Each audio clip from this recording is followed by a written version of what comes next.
Enumeration orders వస్తాయని చెప్పేసి ఆ రోజు నుంచే నేను పంపిస్తున్నాను సార్, విలేజ్లోకి పంపించేసి చాలా వరకు ఫొటోస్ తీసుకొని నోట్ క్యామ్లో మనం పెట్టేస్తున్నాం సార్. ఆల్రెడీ ఫొటోస్ కూడా తీసింది సార్, ఆమె కూడా వెళ్ళేసి.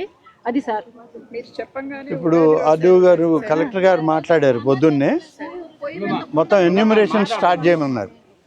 మొత్తం ఎక్కడెక్కడ ఏదైనా సరే ప్యాడీ కానీ కాటన్ కానీ టొబాకో కానీ ఏది దెబ్బతిని ఉన్నా మొన్న వచ్చిన హెయిల్ స్టామ్కి దాన్ని అన్నీ కూడా ఎన్యూమరేషన్ స్టార్ట్ చేయమనండి. మీ రెవెన్యూ అగ్రికల్చర్ కలిపి హార్టికల్చర్ ఆఫీసర్ ఉన్నారా?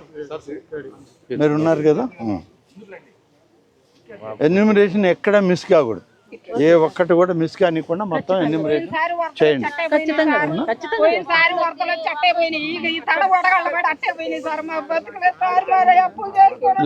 అట్లా ఓకే. అంటే చాలా డ్యామేజ్ ఉంది సార్ వీళ్ళకి, పాపం అయితే ఇబ్బంది. ఏమి రాలిపోయింది కదా అంతా. అంటే 3:30 నుంచి 4 అవద్దు అనుకున్నాం సార్ ఈ సంవత్సరం మనము. అట్లాంటిది పాపం వచ్చి చూసే లోపల మేడం గారు అప్పుడే ఫోన్ చేశారు సార్ నాకు. 7:30కి ఫోన్ చేశాను సార్. నేను బయలుదేరి వెంటనే 10 గంటల లోపలనే ఇక్కడికి వచ్చి మొత్తం ఫీల్డ్స్ అన్ని తిరిగాను సార్. కానీ అందరూ ప్రతి ఒక్కరు మా పొలానికి రండి మా పొలం అంటే పోలేకపోయాం సార్, పోలేకపోయాము. కానీ అన్ని కొన్ని మేడం పక్కన పెట్టుకొని మేము అంతా చాలా ఊర్లు కవర్ చేసాం సార్. మాకు ఇంత కష్టంలో కూడా ఊరికైందంటే సార్ మీరు రెస్పాండ్ పంపించారు సార్, అధికారులను పంపించారు మీరు వెంబటే.